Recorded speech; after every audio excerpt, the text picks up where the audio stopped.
राधे, जय जय श्री राधे। बोलो श्री राधा रमन लाल की जय। बोलो चार भुजानाथ की जय। बोलो गिरधर गोपाल की जय।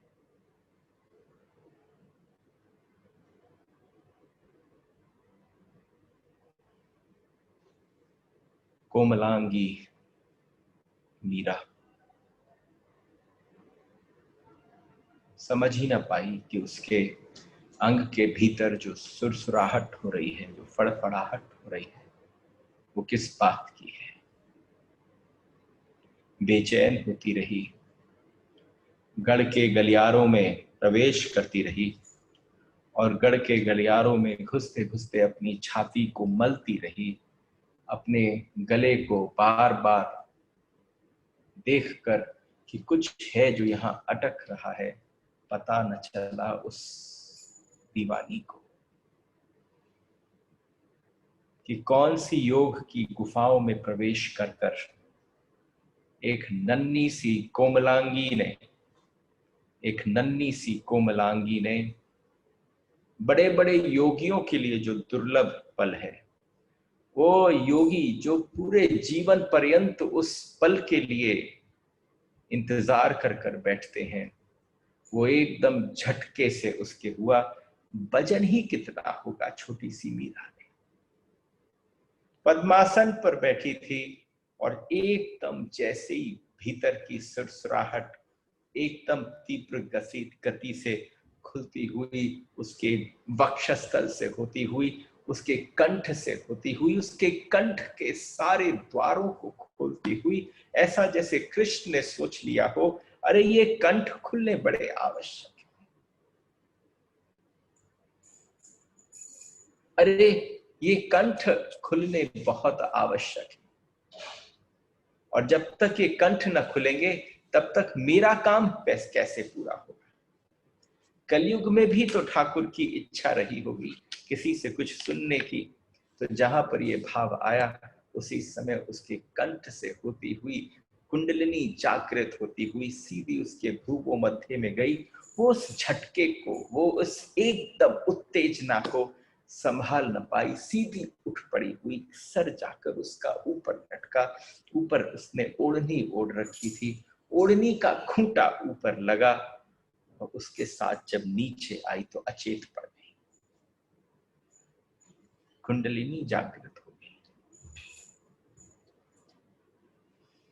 पूरे गढ़ में हल्ला मच गया और जब पूरे गढ़ में हल्ला मचा तो सब तरफ, चारों तरफ, एक तरफ आनंद की लहर निवृत्ति नाथ जी के मन में, संत बिहारी दास जी के मन में एकदम हिलगोटे लेने लगी। मात्र 7 वर्ष की, क्योंकि जब छुआ योगी को पता था कि जब ये घटना घटेगी तो ये कैसे घटेगी, और घट गई। एक भक्त हैं, बहुत सुंदर पद गान करते हैं। और आप एक बात समझना, मैंने तो आपसे पुराने भी सत्संगों में और प्रवचनों में कहा कि मैं बिल्कुल बेसुरा हूं, लेकिन जब आवेश उठता है तो बड़ा मन करता है कि काश ऐसी कृपा हम पे भी हुई। आज इस समय पर एकदम मन में इच्छा उठती है कि जब मीरा के जीवन में ये पल आया होगा तो ये घटना कैसे घटी होगी, कितनी विलक्षण रही होगी ये घटना। आज सारे संत, जो हमारे संत बिहारी दास जी हैं, आज उनके मन में एकदम ऐसी भावना फूट रही थी कि वो सीधे सीधे बोल पाए कि अरे कृपा हो गई गोविंद की। और जिसके साथ ये घटना घटी उसको पता भी न था, वो ऐसे ही पड़ी थी अपनी शैया पर। उसको स्पर्श कर कर उसके गुरुदेव ने कह दिया कि अभी इसको बिल्कुल हलचल न होने देना, इसकी बहुत देखरेख करना, क्योंकि अभी ये 2-3 दिन अचेत पड़ी रहेगी। दूधा जी को बड़ी चिंता हो गई। दूधा जी ने छूटते ही कहा कि ऐसा ना हो कि कहीं हमारी लाढ़ेसर को भूख लगे। तो उन्होंने कहा अभी ये परम योगिनी हो गई है, योगी जो है उनका जो सबसे बड़ा आहार होता है वो आनंद होता है। आप एक बात समझना, मानव जाति का आज का ये सूत्र है, मानव जाति का सबसे बड़ा आहार क्या है? आप अन्न खा लेते हो, वो आहार है आपका? आपका आहार आनंद है। और जिस समय आपके जीवन में आनंद की उपलब्धि प्रारंभ हो जाए, उसके बाद जो आप आहार ग्रहण करते हो वही आहार इस आत्मा को चाहिए होता है। तुम आनंद अलग अलग जगह पर ढूंढ रहे और तुम्हें पता नहीं वो आनंद जो आहार है तुम्हारे आत्मा का, वो तुम्हारे भीतर विद्यमान है। आज उसको देखकर कोई ऐसी उपलब्धि जहां पर दूधा जी ने भी एकदम लिया और छूटते ही कह दिया कि क्या करूं, गढ़ के अंदर पूरे चैतन्य होने लगा। दूधा जी का मन अंदर से कभी उनको प्रसन्नता हो और उनकी उस प्रसन्नता में अश्रुधारा बहने लग जाए। जैसे कोई आर्किटेक्ट होता है किसी के जीवन का। आज दूधा भी कौन रहे होंगे पूर्व जन्म में जो दादा बन के आ गए मीरा की, और मीरा के साथ एक तरीके से ढाल बनकर खड़े हो गए, जिन्होंने देखा कि इसको योग की शिक्षा दी जाए, इसको कीर्तन की शिक्षा दी जाए, संगीत की शिक्षा दी जाए, जो उस समय पर भी रजवाड़ों में साधारण बात नहीं थी। इस कदर जिस समय पर यह घटना घटी, उस समय मीरा ने सबको आंख जोड़कर हाथ जोड़कर प्रणाम किया और सबने उसके सर पर हाथ फेरा। कल मैंने आपसे कहा था उसके पिता श्री रतन सिंह जी ने उसके माथे पर हाथ नहीं धरा। ऐसा होता है। आप भी देखो, कोई घर में हमारा कोई बहुत ही भक्ति की तरफ अग्रसर हो जाए तो एकदम घर वाले ही सबसे पहले उससे उदासीन हो जाते हैं। उनको लगता है अरे जो जीवन में जो हम इसे सुख दे सकते थे ये उस सुख से वंचित हो रहा है। अरे मैं इसको अपनी गद्दी पर बिठाना चाहता था, मैं इसको कहीं की रानी बनते देखना चाहता था। रतन सिंह जी और झाली के मन में पूरे गढ़ के अंदर समाचार फैल गया। जब रनिवास में गई वीरमदेव जी की पत्नी को जाकर उसने सोलंकिनी जी को जाकर जैसे ही प्रणाम किया, प्रणाम करते इन्होंने कहा, गोद में उठा लिया, उन्होंने कहा बस बस बस बस हमारी प्यारी मीरा, बस तुम तो बहुत बड़ी साधु हो गई, तुम तो बहुत बड़ी भक्त हो गई।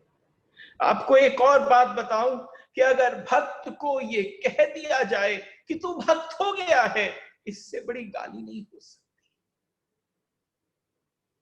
थोड़ी सी मीरा, इतनी छोटी अवस्था की मीरा थोड़ी सी हंसती मुस्कुरा कर बोली, ये आप क्या कहती हो, मैं अभी भी आपकी मीराई हूं, मैं आपकी बेटी हूं। देखो देह भी वही है, इस देह में कोई परिवर्तन नहीं हुआ। आप देखो, हाथ पकड़ कर देखो, मैं आपकी वही मीरा हूं। लेकिन अकस्मात उसे अपने गिरधारी की याद आई और दौड़ती हुई पहुंची, जाकर सीधे मंदिर में जाकर ठाकुर जी के चरणों में अपने मस्तक को लुंठित कर दिया। और उस दिन उसने वचन लिया कि मैं कहाँ योग और किसी साधना और किसी प्रकार के आसनों के बीच में पागल हो गई और आपको भूल गई। आज आपसे वचन लेती हूं कि आज के बाद ऐसा ना होगा। निवृत्ति नाथ जी भी विदा हो गए। देखो हमारे जीवन में लोग आते हैं, सबका समय होता है। निवृत्ति नाथ योग सिखाने आए, ऐसा लगा जैसे गोविंद ने साक्षात भेज दिया हो। उन्होंने कहा कहीं अटक रही होगी, कहीं कोई गांठ होगी भीतर, उसकी ऐसी श्वास की नलियों से खोल दो कि वो जो कुंडलिनी का मार्ग जो है वो अवरुद्ध हो गया है वो खुल जाए। और निवृत्ति नाथ ने अपना कार्य किया और वो चले गए मेड़ता से। कितने गुरु आए, सब अपना अपना दायित्व अपना अपना कार्य करके उसके जीवन से चलते चले गए। आज जब निवृत्ति नाथ गए, उसके बाद मीरा पूर्ण रूपेण भक्ति की तरफ झुक गई। और जब पूरी तरफ भक्ति की तरफ, तो आप समझना उसके साथ उसे अस्त्र और शस्त्र की जो आवश्यक राजघरानों में जो बाईसा होती थी, बेटियां होती थी, उनको भी अस्त्र शस्त्र अश्वचालन आदि की विद्या दी जाती थी। उसी प्रकार से जैसे जयमल को तैयारी हो रही थी, वैसे के वैसे ही मीरा के साथ भी तैयारी हुई। आज दोनों एक साथ तलवार लेकर खड़े हो गए और मीरा अपने हाथ से तलवार ऐसे पकड़ती, तो उसी समय जयमल ने कहा, अरे ये आपका तानपुरा नहीं है कि आप इतने आनंद से पकड़ो, अरे इसके मुंह को जरा कस के पकड़ो, इसके मुंह को जरा कस के पकड़ो, अगर कस के नहीं पड़ोगी तो ये हाथ को ही चोटिल कर देगा। अपनी बहन से बोले, तो उन्होंने कहा, मुझे कौन से युद्ध लड़ने और मुझे किसके ऊपर कोई प्रहार करना है, अरे युद्ध जो है वो मेरा विषय नहीं है। लेकिन फिर भी धीरे धीरे जयमल और मीरा आपस में तलवार सीखने लगे। आज मीरा अश्वचालन सीखने लगी और उसके बाद धीरे धीरे दोनों जयमल में और मीरा में, जयमल मीरा को जीजा बुलाते थे और बड़े प्यार से जयमल कहते, जीजा जीजा सुनो, अरे थोड़ा ठहरो। और उसके बाद वो अपनी वीर गाथा, छोटे से जयमल, सोचो मीरा के बाद उनका जन्म हुआ और छोटे से जयमल, छोटी सी उनकी तलवार, उसके बाद इतनी महत्वाकांक्षा युद्ध के अंदर जाने की, जैसे एक ही घर है, होता है ना, एक ही घर होता है, एक ही घर में दो संतानें होती, एक सी परवरिश, एक सा अन्न, एक की रुचि युद्ध में पासु में, एक जो है भक्ति शास्त्रों में, दोनों आपस में एक जगह पर बैठकर चर्चा कर रहे हैं। और उसने कहा कि सबसे बड़ी बात है कि युद्ध के मैदान पे मेरी बड़ी इच्छा है कि जब मैं जाऊं, अश्वों के ऊपर बैठूं, पूरी तरह से साज सज्जित हूं। मैं तो उसी तरीके से सजना चाहता हूं जैसे जीवन में किसी का प्रारंभ हो, और वो युद्ध के लिए प्रारंभ हो। सारी शिक्षा, सारा उद्योग, चारों तरफ का ध्यान केवल युद्ध के लिए। और उसके बाद जब उसने अपनी अपनी महत्वाकांक्षा अपनी जीजा के साथ शेयर करनी चाहिए, तो उसी समय उसने कहा, आपको लगता नहीं कि आप ऐसा जबरदस्त युद्ध करना चाहते हो? तो उसने जयमल से कहा, एक बात बताओ, कहीं तुम्हारे चोट लग गई तो उसने कहा, मैं सपना देखता हूं, मुझे सपना आता है जी। कि कैसा सपना आता है? कि एक बार की बात है, मैं कितने ही हजारों शवों के ऊपर खड़ा था, मेरे भी पूरे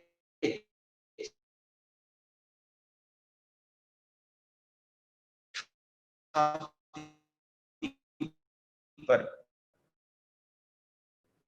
इतने सारे युद्ध,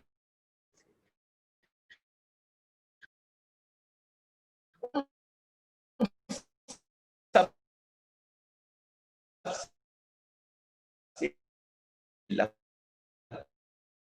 लहूलुहान हो रहा था।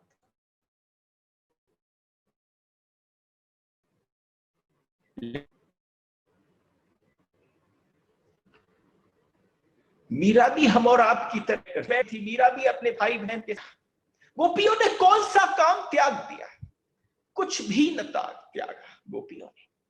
और उस त्यागने के चक्कर में जो भी कुछ किया, जो त्यागा ही नहीं, जो उनकी जीवन शैली थी, वो कृष्ण में रम गई।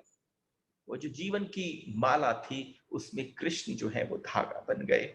यही छोटा सा ये कार्य इतने समय बाद इस कलयुग में भी मीरा ने किया। मीरा अपने भाई के साथ बात करती है, और देखो, भक्त है लेकिन उसकी महत्वाकांक्षा को कान देती है। जहां कीर्तन की सुरों की तरफ जाना है, वहां पर अपने भाई के साथ बैठकर चर्चा करती है। और आज भाई बड़े आनंद से, जयमल कहता है कि जिस समय मैं उस पर अपनी पूरे शरीर से हाथ माथ सब मेरे लहू सने हुए थे, एकदम दीन की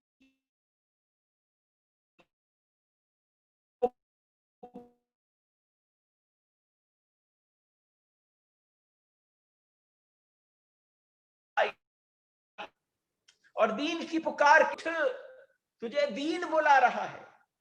वो छोटा सा बालक बोलता है, तुझे दीन पुकार रहा है। बैरी आया पावड़ा कर सत्कार उठीन। बैरी आ गया है दरवाजे पर, अब उसका सत्कार कर,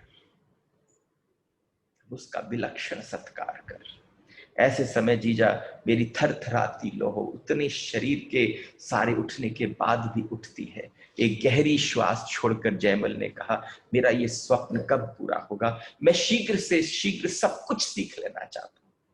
मैं शीघ्र से शीघ्र, मेरी उतावल देखकर बचेट बीच वाले काकोसा हंसते और कहते हैं, ठहर जा, मुझे पता है कि तू बहुत बड़ा योद्धा बनेगा। ये मीरा का अपने भातृ के साथ, भाइयों के साथ जो अत्यधिक प्रेम है। मीरा हंस पड़ी, ऐसा ना करना, ऐसा ना करना। क्या कह रही हो जीजा सर, बताओ ना मुझे। उन्होंने कहा, क्या वो लोग जिनकी वजह से भगवान उतरते हैं इस पृथ्वी पर? देखो, चर्चा करते करते भी अगर तरंग उठती हो तो वो भक्ति की तरंग है। चर्चा करते करते एकदम भक्ति की तरंग उठी और उसने कहा, ये रावण, कंस, हिरण्याकश्यपु, ये सब जितने हैं, ये क्या कम वंदनीय है? अगर ये इतना लोगों को नहीं सताते, इतना लोगों को पीड़ा न देते, तो नाथ कब प्रकट होते? तो उन्होंने कहा, आप तो आताताइयों का गुणगान कर रही हो। उन्होंने कहा, आताताइयों का गुणगान नहीं है। तुम बताओ, अगर ये यहां पर ऐसा न करते, अगर कंस कृष्ण के साथ 6 भाइयों को न मारते, तो यहां पर कृष्ण आते कैसे? नारद जी भी तो गए थे कंस के पास कहने के लिए कि कहीं ऐसा न हो कि वो अपने उस कर्म को रोक दे और कहीं 8वां जो कृष्ण आना हो वो ना आए। यानी शास्त्र में खूब अत्यधिक रुचि है, तो हम उसकी पूजा करें। उसकी पूजा करने की आवश्यकता नहीं है जयमल, तुम्हें बस ये बात समझना है कि उनकी कृपा हुई। हिरण्याकश्यपु की वजह से प्रहलाद के लिए नरसिंह भगवान। यहाँ पर दोनों भाई बहनों में बड़ी मीठी चर्चा हुई। आइए अब प्रवेश करते हैं हमारी मीरा के जीवन में। अब अधिक से अधिक समय मैंने किस बात का प्रवेश करने को कहा? देखिए, अब तक तो पीठियां तैयार हो रही थी, अब तक तो मंदिर निर्माण हो रहा था, अब तक तो श्याम कुंज में जाकर गिरधारी अपने सिंहासन पर विराजमान थे और उनकी चारों तरफ ऐसी सेवा हो रही थी कि मेड़ता के राजा की ना हो। अरे, मेड़ता का राजा जो है वो तो सिंहासन पर बैठता था, लेकिन गिरधर नागर तो मीरा के चक्षुओं के अग्रभाग के ये जो आंखों के आगे की पलकें हैं, इन पर विराजते थे। अरे, कहां रहो, किसके पास रहो? तुम कहो कि मैं वहां रहूं, वहां रहूं, वहां रहूं, मजा उस बात का है कि तुम किसी के दिल के आसन पर रहो। मीरा के दिल के आसन पर गिरधारी वास करने लगे और ज्यादा से ज्यादा समय मीरा का श्याम कुंज में बीतने लगा। पूजा के पश्चात सुनी हुई पढ़ी हुई लीलाओं का चिंतन करने लगी, क्योंकि जितना जानती थी पढ़ना और अधिकतर अधिक लीलाएं श्रवण किया। वर्षा के दिन थे, चारों तरफ हरियाली हरितमा छाई।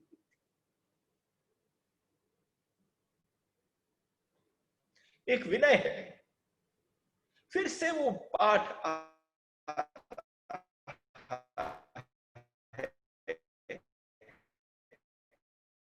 कि आप इस पल और इस क्षण केवल इतना कि शब्द पढ़ें, लेकिन वो शब्द मूर्ति बन जाए, शब्द जो है वो स्थान बन जाए, शब्द आपकी कल्पना बन जाए। अब आपसे विनती है, तुम्हारे भीतर छिपी हुई जो मीरा है उसको प्रकट कर दो। यहां कोई ऐसी नहीं जिसके भीतर मीरा ना हो, जो ढूंढ ना रही हो अपने उस प्रीतम को। और यहां जब मीरा बैठी है श्याम कुंज के भीतर, और श्याम कुंज के बाहर जो खिड़कियां हैं, वो जितनी अटारियां हैं, उनमें से हरितमा दिख रही है, मेघ आच्छादित। यही का यही मौसम है जैसा इस समय है। मेघों की धक्का मुक्की, उनका हृदय रस धारा बहा रहे हैं। आपस में मेघ टकराते हैं, उनकी धक्का मुक्की हो रही है और उनके हृदय में जो रस भरा पड़ा है वो नीचे की तरफ बहकर सिक्त हो रहा है। आंखें मूंद मीरा गिरधर के सम्मुख बैठी है, बंद नयनों से सम्मुख होकर उमड़ती हुई कालिंदी के कूल पर जैसे बैठ गई हो। इसलिए कहता हूं, चलो मीरा के संग संग पीछे, उसकी कल्पना के पीछे काले एक बड़ा सा मटका लेकर अपने अपने अपने कमर में लेकर बिल्कुल यमुना के कूल पर बैठी और बंद नैनों के सम्मुख उमड़ती हुई कालिंदी के जल में एक हाथ से भरी हुई मटकी थामे बैठी है। काले जल में श्याम सुंदर की परछाई दिख जाती है। उस काले जल के अंदर, उस श्यामल जल के भीतर श्याम सुंदर की परछाई दिखती है और उस परछाई में पलक झपकाना भूल गई और जब पलक झपकी तो पता नहीं कब शरीर थोड़ा सा हिला डुला।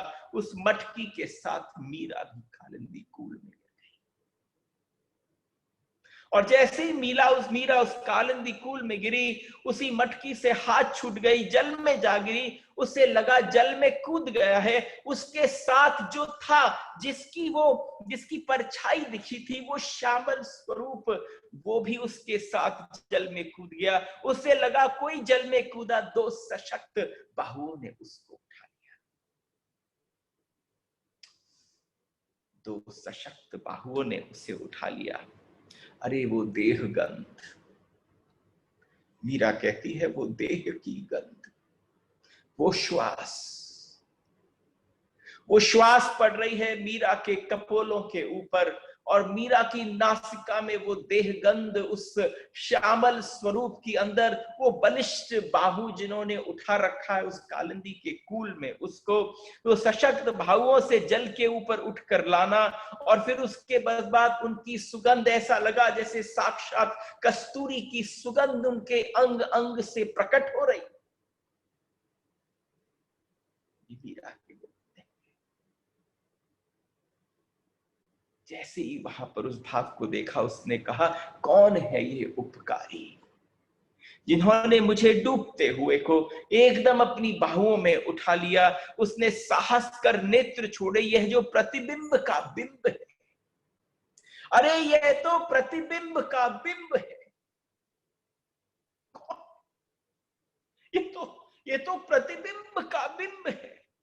वह उसे उठाए घाट की सीढ़ियों पर चलता चला गया और उसे देखकर, उसे सचेत हुए देखकर उस अकारण उपकारी ने मुस्कुरा दिया। वो जो प्रतीक है वो जीवंत हो गया। जो अभी तक उसके भीतर हृदय में जिस मूर्ति के रूप में विद्यमान था, वही था जो उसको हाथ में उठाकर घाट की सीढ़ियों पर चढ़ रहा था।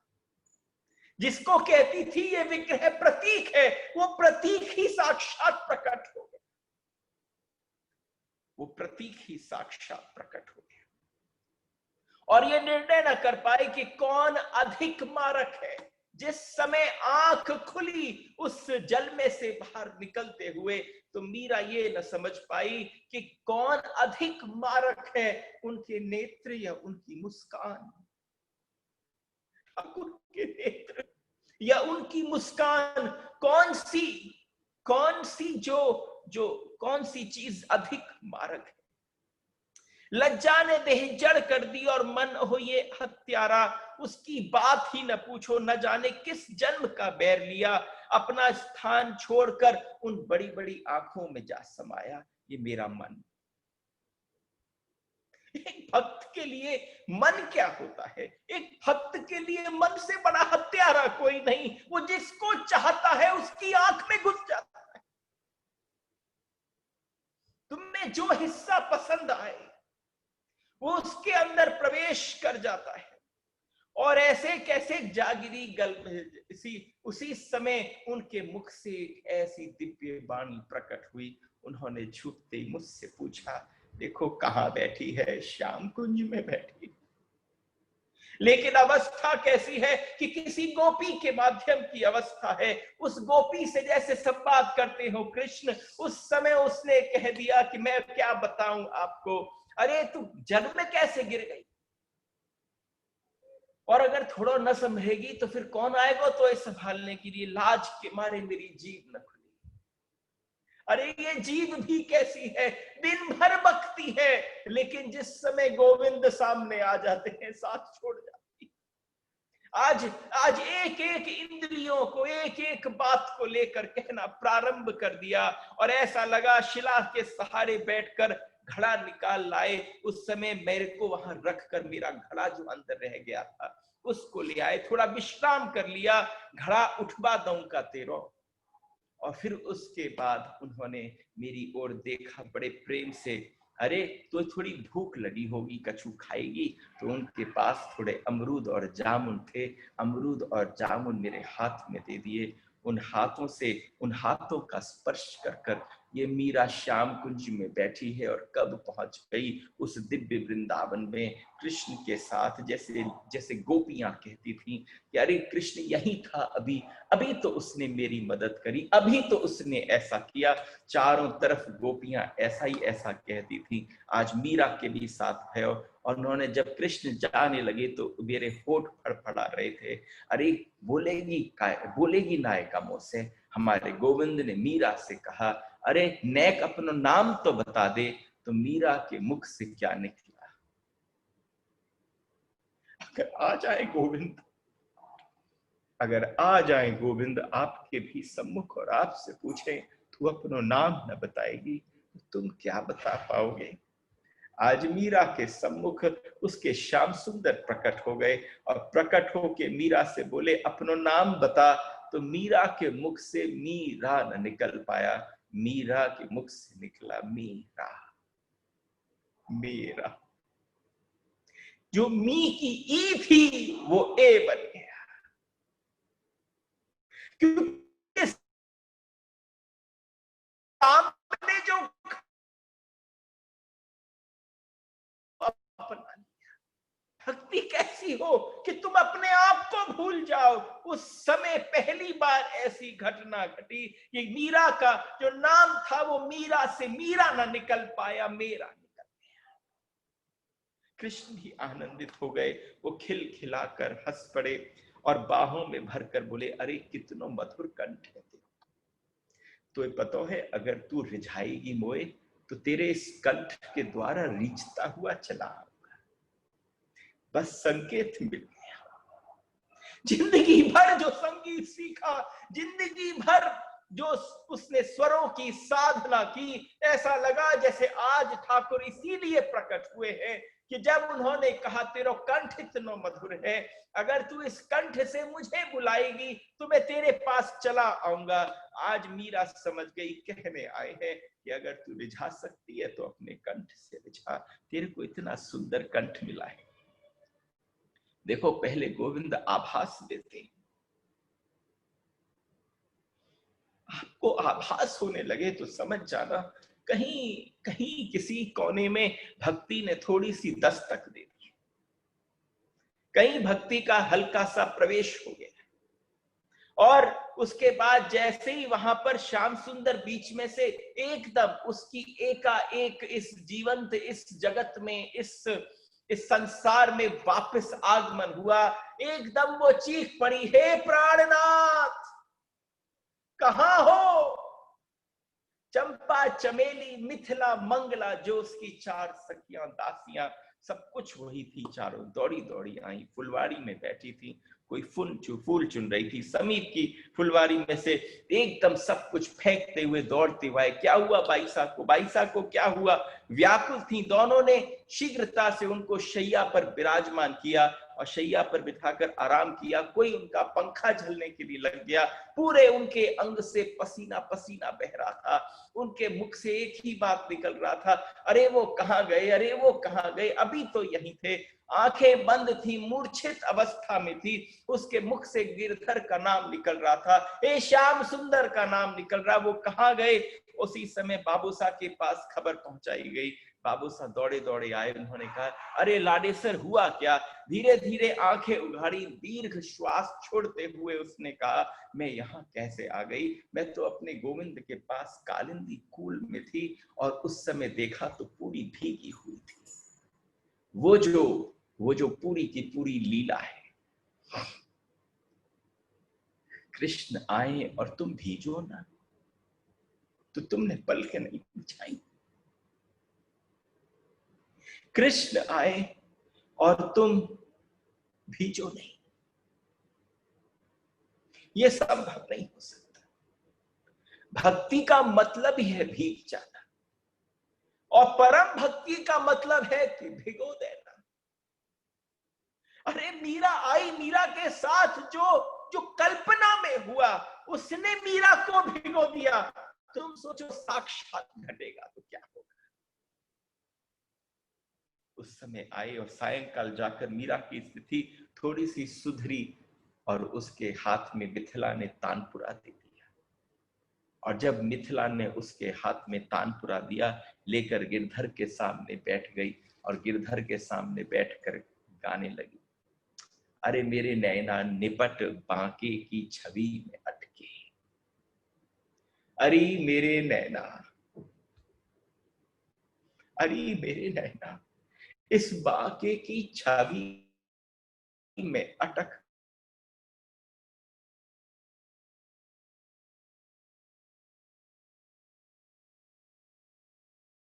गए।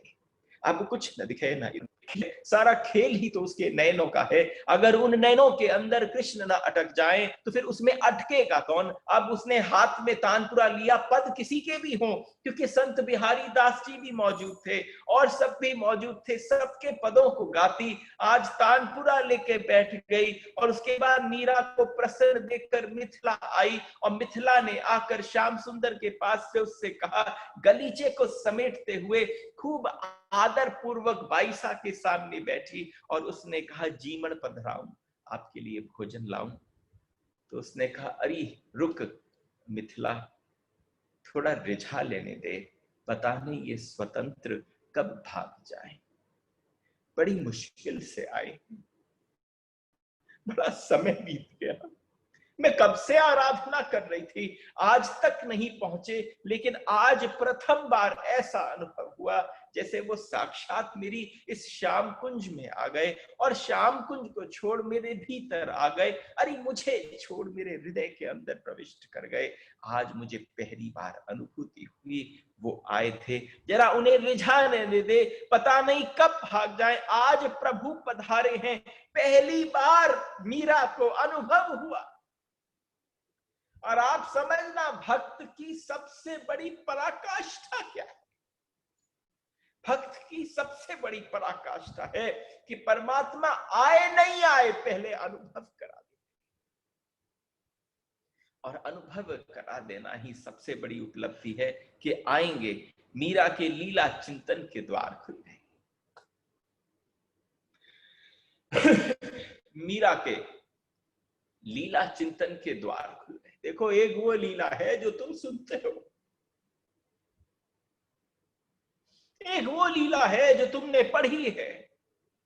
एक बहुत बड़े सेठ थे और वो सेठ अपना परम धन उठा उठा के लाते और सेठानी के पास बोरियों में रख देते। जब वो सेठ आते तो जब सेठानी के सामने बोरियां आती तो बोरियां उठा उठाकर, वो भी एक दिन खूब बड़ा सा एक कक्ष था, उसके अंदर बोरी फेंक देती।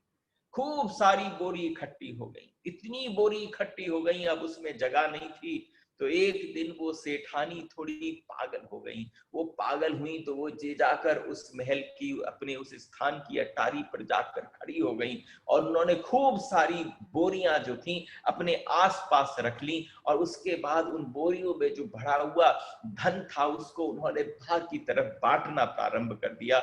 जिसको कभी कुछ प्राप्त न होता था, आज उन सबको खूब की खूब अशर्फियां, खूब मोहरें एक साथ हवा में उड़ती हुई दिखी। सबने कहा, अरे अरे देखो इस सेठानी को क्या हो गया, अरे ये सेठानी ऊपर से देखो, ऊपर से मोहरों की, ऊपर से स्वर्ण की वर्षा कर रही। अरे वो सेठ कौन थे, वो सेठ साक्षात श्री कृष्ण है। वो सेठानी कौन है, वो सेठानी श्री राधा रानी है।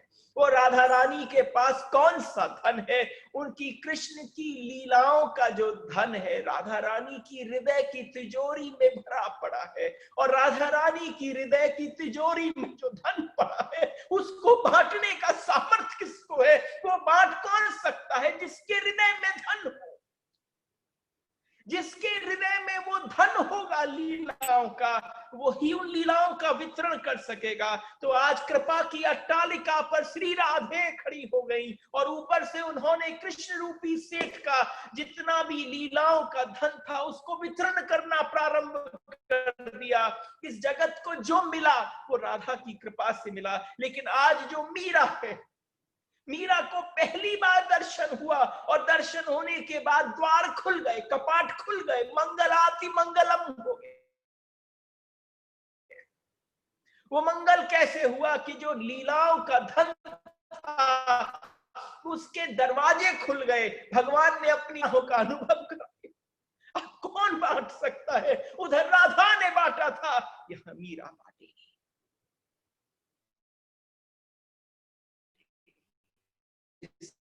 की अनुभूति ना, जिसको ठाकुर ने स्वयं बैठकर पिलाया, आज उस धन को पिला दिया, उसको अनुभव करा दिया। और उस अनुभव के बाद जब मीरा ने उस लीलाओं के चिंतन के द्वार को खोला तो दिनों दिन भजन का भाव बढ़ने लगा। ऐसी ऐसी लीलाएं प्रकट होने लगी जो कभी किसी शास्त्र में वर्णन नहीं थी, कृष्ण ने स्वयं दिखा।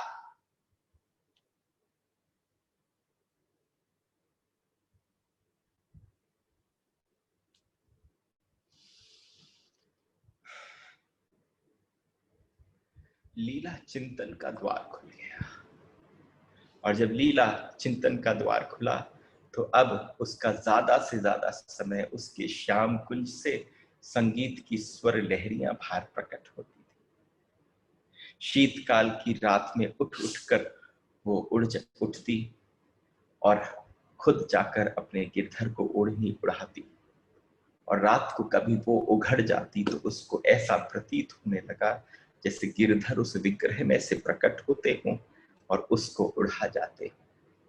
मीरा 7 वर्ष की हो गई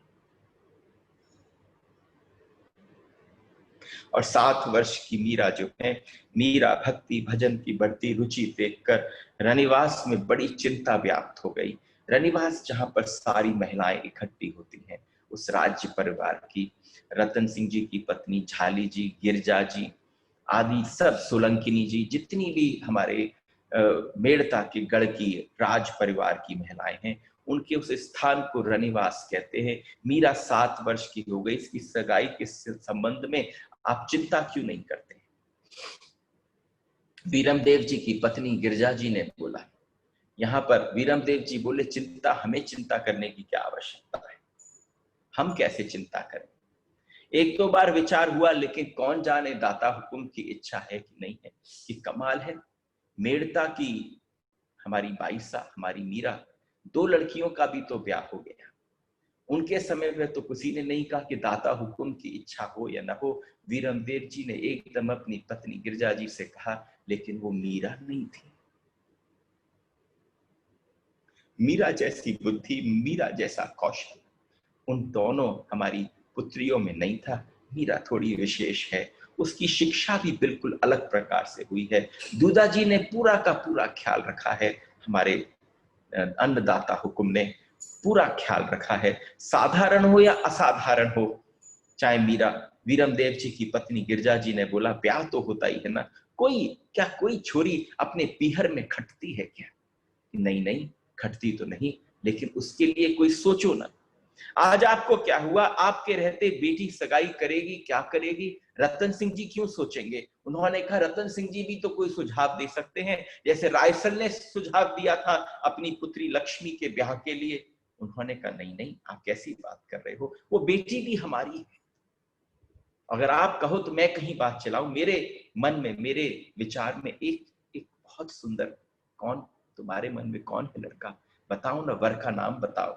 उसी समय बात चली तो उन्होंने कहा, अभी बाहर न जाने देना, मेदपाट का महाराज कुमार भोजराज मेरा भतीजा है। क्या बात करती हो, सच बोलो, क्या वहां पर हमारी मेड़ता है कितना सा, और हमारी हमारी मीरा वहां की पट्टमहिषी बनेगी, पटरानी बनेगी? तो उन्होंने कहा क्या बात करते हो, जब वहां से उन्होंने अपनी पुत्री को मेड़ता दे दिया, तो यहाँ की पुत्री को वहां पर लेकर जाने में उनको क्या दिक्कत होगी। जब ये बात आपस में वीरमदेव और वीरमदेव जी की पत्नी लगी, तो उसी समय उन्होंने कहा कि फिर तुम इसकी बात चढ़ाओ, इसकी बात करो, सरकार सच बोलो, तुम ये संभव है, हो सकता है, क्योंकि हमारा और उनका क्या तुलना। वो मेवाड़ के राजा महाराज कुमार कल भाभी वहां के राजा बनेंगे, और मीरा अगर उनके साथ ब्याह हो जाता है, वो एकदम सपनों में खो गए। मीरा की सगाई की चर्चा प्रारंभ हो गई 7 वर्ष की अवस्था में, और इसी समय गिरजा जी ने पति की छाती पर हाथ धरकर कहा, देखो कोशिश करना मेरा काम है, 4 भुजा नाथ और एक लिंग नाथ जी जाने, लेकिन मैं सारी कोशिश करूंगी। अरे इन रणमंका राठौरों में दूधावतों की धियणियों को वापस कौन फेरेगा, जिनमें लहू जो है वो एकदम शत्राणी का है, और जिनके अंदर भक्ति जो है कूट कूट कर भरी है। अरे तो तुम दीवान जी के पास संदेशा भेजो। मेवाड़ के राजा को दीवान जी कहा जाता था, क्योंकि वो अपने आप को एकलिंग नाथ जी का दीवान मानते थे, उनका सेवक मानते थे, अपने आप को राजा नहीं मानते थे। तो ठीक है, मीरा की सगाई मेवाड़ के महाराज कुंवर के साथ चर्चा रनिवास में फैलने लगी। सब आपस में कानों कानों में फुसफुसाहट कर कर बात करने लगे। भाबू ने ही उसी समय मीरा ने भी सुना, वो पत्थर की मूर्ति की तरह से खड़ी। मीरा ने अपनी सगाई की चर्चा सुनी, और उसी समय उसने कहा कि भाबू ने तो बताया था तेरा तो वर जो है वो गिरधर गोपाल। अरे मेरी भाबू ने तो बताया था कि एक बार की बात है, आपको याद है भाबो। छूटते ही सीधी अपनी भाबो के पास पहुंच गई और ले जाकर अपनी भाबो से कहा, तुम तो कहती थी मेरे वर गिरधर गोपाल है, अब ये मेवाड़ का महाराज कुमार कहां से पैदा हो गया, तुम ध्यान रखना, मैं ब्याह न करूंगी। और उसी समय पलंग पर बैठे दूधाजी जप कर रहे थे, दौड़ती हुई रनिवास से अपने बाबा के पास, अन्नदाता हुकुम के पास, दूधाजी के पास पहुंच गई, और वहां जाकर मीरा पलंग के पास जाकर खड़ी हो गई। उसके मन की जो अप्रसन्नता थी वो उनके मुख पर, मीरा के मुख पर साफ दिख रही थी। जो अब तक हंसी कूदती हुई आती, एकदम दौड़ती हुई आती दूधाजी के शैया पर कूद पड़ती, लेकिन आज मीरा जो है वहां नीचे ही खड़ी थी। ऐसा लगा जैसे सांचे में ढली हुई मूर्ति हो, देह लता मानो रूप के भार से दबकर कसमसा रही हो।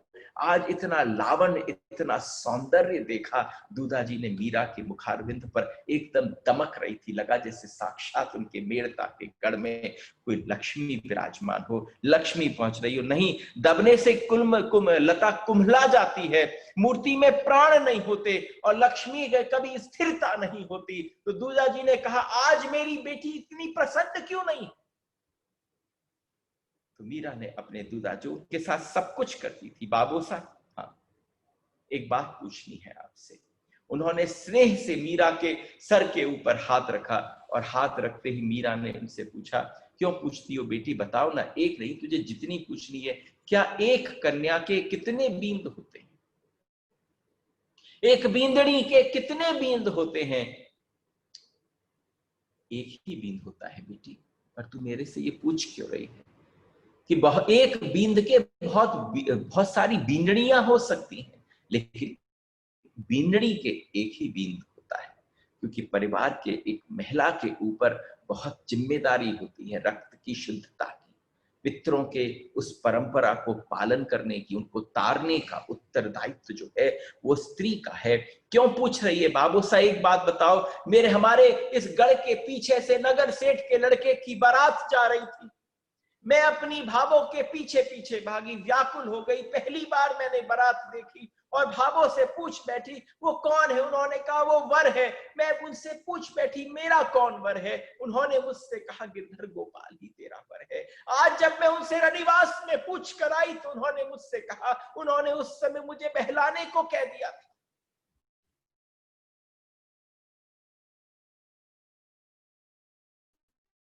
अरे आप बताओ क्या मैं बहलाने, लेकिन आप बताओ किस समय वो ऐसी बात क्यों कर रही हैं। अरे बड़े, और मुझसे कह रही हैं बड़ी माँ के पैर पूछ, मेवाड़ की तू महारानी बन जाएगी, अरे तेरे भाग्य बदल जाएंगे। संत ने कहा था ये जो विग्रह है ये प्रतीक है, लेकिन प्रतीक का मतलब तो ये होता है ना, जो कहीं हो उसका विग्रह बनता है, जो कहीं हो। आज अगर आपका दूधाजा कोई कागज पर चित्र बनाए तो वो चित्र देखकर कोई भी कह देगा ये दूधाजी है, क्योंकि आप हो। इसलिए अगर कृष्ण है तो उनका विग्रह है। इसलिए मैं ये कैसे मान लूं अभी मेरा बींद आया नहीं है, अगर मैं पुकारूंगी तो मेरा बींद आ जाए। बात सुनी, दूधाजी से रहा न गया, अपनी छाती से लगा लिया, और छाती से लगाते हुए उसी समय उन्होंने कहा मैं तेरे को बोलता हूं कि निश्चित है जब तक मैं जीवित हूं तब तक तेरा विवाह रोक सकता हूं, लेकिन मैं बूढ़ा हूं, पता नहीं कितने दिन का मेहमान हूं, कब चला जाऊं। और एक तुझे बात बताऊं, तू बेटी रो मत, धैर्य धर। उन्होंने दुपट्टे के छोर से मीरा के बहते हुए अश्रुओं को उसी समय पहुंचा, तू चिंता मत कर, और देख तेरा वर गिरधर गोपाल ही वही रहेगा, तेरा शरीर का पति कोई और हो सकता है लेकिन तेरे मन का पति तो गिरधर है। आज मीरा 7 वर्ष की अवस्था में एक ऐलान करती है। अरे हमारे जीवन में हम कोई ऐलान नहीं कर पाए, लेकिन वो छोटी सी कन्या ऐलान करती है। उसने कह दिया आज अपने दूजा जी से खूब जोर से आवाज से, मुझे केवल मेरे मन के पति से मतलब है, मुझे शरीर का पति नहीं चाहिए। ये ऐलान, तुम जाओ। प्रेम की पीर बढ़ने लगी। दूधाजी की गोद से उतरकर जाकर अपने गोविंद के पास बैठ गई, श्याम कुंज की ओर गई और गिरधर को एक टकटकी लगाकर बैठ गई। जब जब ऐसा घटने लगा तो तानपुरा हाथ में उठा लेती और अपना गायन प्रारंभ कर देती। आज जन्माष्टमी का उत्सव आ रहा था, और जब जन्माष्टमी का उत्सव आ रहा था तो उसके मन के अंदर पीड़ा बढ़ रही थी। हो सकता है निकेत जी हम 5 मिनट 7 मिनट ऊपर हो जाएं। It will be about 12:05 or 12:07 probably. No problem. तो जैसे ही जन्माष्टमी का समय आया तो बड़ी तैयारियां होने लगी। अभी तक 6 जन्माष्टमी बीत गई, बालकपन में बीत गई। मैंने अपने जन्म मना लिए, मैंने अपने उत्सव मना लिए। एक 7 वर्ष की मीरा के मन में प्रश्न उठने लगे। जन्माष्टमी आई, संत बिहारी दास पदों को, अपने तानपुरे को, अपने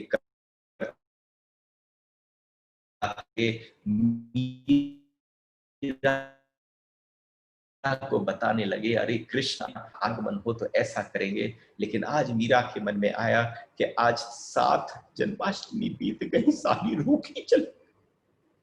आज तो मैं अपनी बात अपने श्याम सुंदर से कह कर रहा हूं, आज तो मैं अपनी हृदय की पीड़ा श्याम सुंदर से कह कर रहूंगी। ऐसा संभव न। मीरा मन आज बहुत विकल है। वह सब स्वागत करने लगी। 7 जन्माष्टमियां निकल गई। अरे हमारी 70 जन्माष्टमियां निकल गई, किसी की 50 जन्माष्टमियां निकल गई। आपका मन विकल न हुआ, लेकिन उसने कहा निकल गई कितनी, लेकिन इस बार ऐसी न जाने दूंगी। आज की जन्माष्टमी वास्तव में तुम्हारे भी जीवन की जन्माष्टमी हो। मैं कहता हूं कृष्ण का जन्म तो होता ही है, लेकिन आज की जन्माष्टमी तुम्हारे भीतर की मीरा का जन्म हो जाए। मीरा जन्म, वो मीरा जन्म ले ले जो कृष्ण को मेरा कह सके। हम हमारा कहते हैं, मैं तेरी कहते हैं, लेकिन हम ये नहीं कहते कि मेरा, क्योंकि मेरा तो बहुत कुछ है। मेरा परिवार है, मेरे बच्चे हैं, मेरा कुछ और है। तभी तो वो तुमको नहीं कहता कि तू मेरी। मीरा कह पाई, शब्द देखो, मीरा मेरी। गोविंद ने जब कही होगी तो उसने कोई फेरबदल नहीं करी, बस थोड़ी मात्राओं की फेरबदल कर दी थी। आज उसने कहा सारे पति कहीं पर भी हो, तीज पर अपनी अपनी बिंदड़ियों के पास आ जाते हैं। आज हमारे पास भी तीज हो चुकी है, कृष्ण का आगमन है। आज ऐसा ना होगा कि वो ना आए, मैं पुकारूंगी और वो आ जाए। और जिस समय उसने कहा कि ठीक है, आने पर पत्नियां श्रृंगार करती हैं, और श्रृंगार कैसा करती हैं, रात हो भले तो भी सर्द होती हैं, खवासिन ने अगर धूप देकर उनके शरीर में सुगंध ही करती हैं, अरे जा जाके खवासिन को बुला, मुझे स्नान कराई, अरे उपटन लेकर भी आवे, और जाकर मेरी माँ से, भाभो से कह दे, आज सबसे सुंदर पोशाक मुझे दे दे जिसमें सोने के तार का काम हो रखा है, आज इतना सुंदर श्रृंगार मेरे लिए अर्पण कर दें कि उसमें खूब सुंदर सारे आभूषण गहने हो।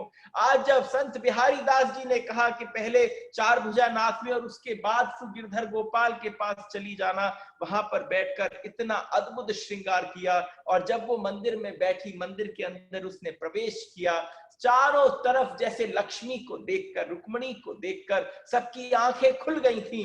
आज प्रथम बार कृष्ण के लिए श्रृंगार कर कर मीरा अद्भुत विलक्षण स्वरूप को लेकर जब ठाकुर के सम्मुख बैठी, और हाथ में इतनी उंगलियां आदि सबको लेकर गोरी गोरी उंगलियों से तानपुरा को छेड़ना प्रारंभ किया, तो वहां पर बैठे साक्षात जितने भी वीरम देव, रायसल, रतन सिंह जी, सबकी आंखें उधर देखने लगी। वीरम देव जी ने कहा, चाहे कुछ हो, चाहे कैसा भी हो, मेरी इस पुत्री का ब्याह जो है वो वहां महाराज कुमार के साथ ही होना चाहिए, कोई साधारण घर की, कोई राज परिवार के उसमें संबंध न होगा, सबसे ऊंचे महाराज कुमार के यहाँ पर मेरी पुत्री का ब्याह होगा। उन सब के बीच में बैठकर उसने प्रारंभ किया। आज पहली बार घड़ा भर गया,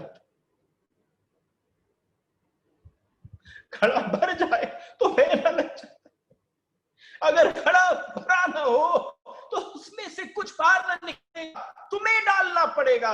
लेकिन घड़ा भर गया था, भक्ति का घड़ा भर गया था, आंसू बह बह के भी इतना भर गया था कि अभी तक निकल न पाया, स्वरों का घड़ा भर गया था, भक्ति का घड़ा भर गया था, जितना जीवन में उसने अब तक स्वीकारा वो सब भर गया था।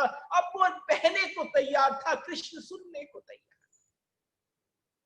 कृष्ण सामने खड़ा होकर सुनने को तैयार था। उसने भी सोचा होगा 4,500 वर्ष से ऐसी जन्माष्टमी न मनी, किसी ने भरकर मुझे स्नान कराया हो।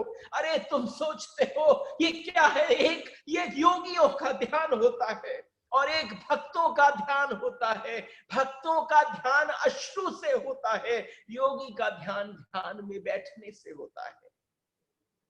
जिस समय भक्त की परम अवस्था हो जाए और वो ध्यानस्थ हो तो उसको बहना प्रारंभ हो जाता है, उसमें प्रवाह आ जाता है। जहां वो बैठी, आज पहली बार मुख से निकला नाम जो उसका खुद का रचित पद था, ये पहली बार उसने गाया। और जब सबसे पहली बार उसने चार भुजानाथ को प्रणाम किया, सामने श्री गिरधारी है, उनके दर्शन कर रही है, उन्हीं के आगे अर्पण कर रही है। उसने कहा जो आपका है आपके आगे, आपके चरणों में अर्पित है। सबसे पहली बात उसने छूटते ही क्या कही, उसका जो सबसे पहला पद था, उस पद में उसने क्या भगवान से प्रार्थना करी, बसो मेरे नैनन में नंदलाल, बसो मेरे नैनन में नंदलाल। इसका क्या मतलब है? इसका मतलब है आ जाओ, बस जाओ, मेरे नैनों में बस जाओ, इन मेरे नैनों को अपना घर बनाओ। अरे तुम कहां रहो, तुम भगवान को मंदिर में रखते हो, वो मंदिर में रहने की चीज नहीं है, उसे अगर रखना है तो अपने आंखों में रखो। सगुण परमात्मा जो है वो तो आंखों में रखने की चीज है। आज उसने अपने आंखों को इतना तरल कर दिया, उतना शीतल कर दिया, इतना पवित्र, इतना शुद्ध कर दिया कि वो भगवान से कह पाई ये गीत नहीं है, ये कुछ और नहीं है, ये साक्षात क्या है, ये यहाँ साक्षात केवल ये है कि मीरा अपने मन के उद्गार प्रकट कर रही है, और उसमें उसने कह दिया मेरे नैनन में बसो नंदलाल।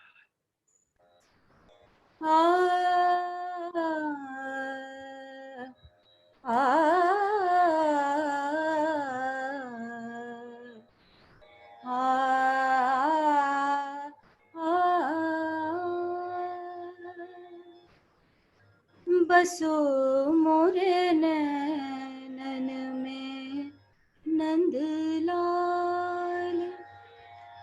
बसो मोरे नैनन में नंदलाल, नंदलाल,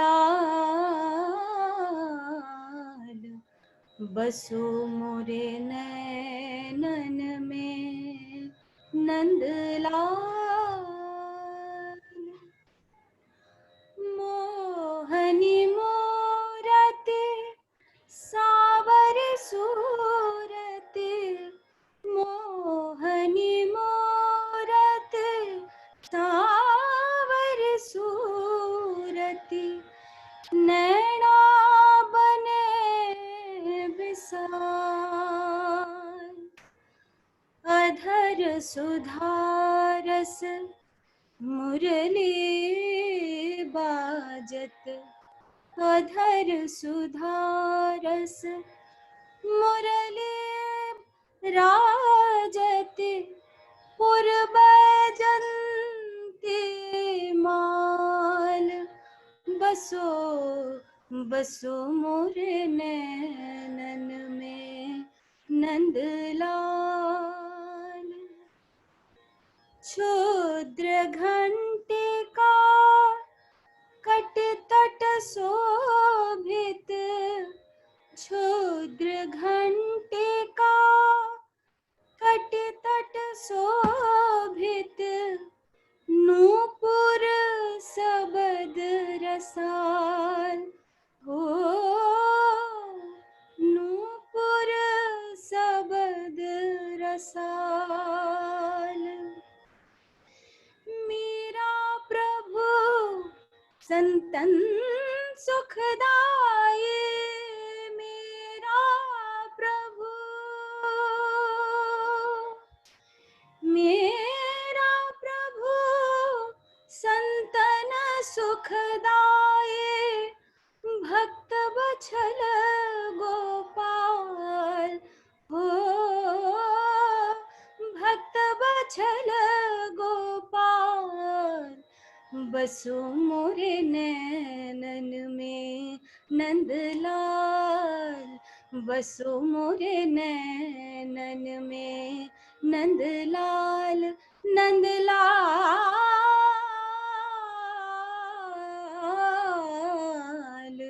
बसो मोरे नैनन में नंदलाल, बसो मोरे नैनन में नंदलाल।